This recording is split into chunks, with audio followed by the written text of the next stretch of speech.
बिस्मिल्लाहिर्रहमानिर्रहीम। अस्सलाम वालेकुम रहमतुल्लाहि व बरकातुहू।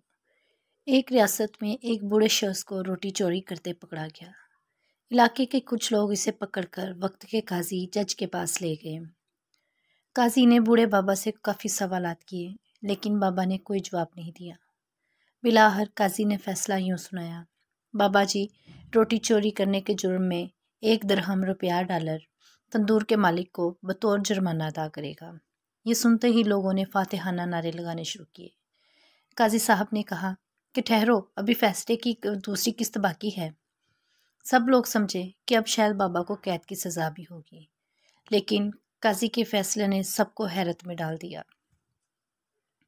काजी ने गर्जदार आवाज़ में फैसला सुनाया कि जितने लोग बाबा जी को पकड़ कर लाए हैं वो सब, और जो लोग बाबा जी के घर के आसपास 3 गलियों में रहते हैं वो सब हर माह की पहली तारीख को 50 दिरहम बाबा जी को बतौर जुर्माना अदा करेंगे। लोगों ने इसकी वजह पूछी तो काजी ने जवाब दिया, ना बाबा की उम्र चोरी की है, ना बाबा पेशावर चोर लगते हैं, क्योंकि अगर चोर होते तो अपनी सफाई अच्छे अंदाज से पेश करते, जैसा कि चोरों का दस्तूर है। बाबा जी को भूख ने चोरी से पहुंचाया है। इसका सबसे बड़ा सबब बाबा के पड़ोसी हैं, जिन्होंने कभी बाबा की खबर न ली, इसलिए बाबा एक रोटी के चोर हैं, जबकि बाबा जी का पूरा मोहल्ला इंसानियत का चोर है।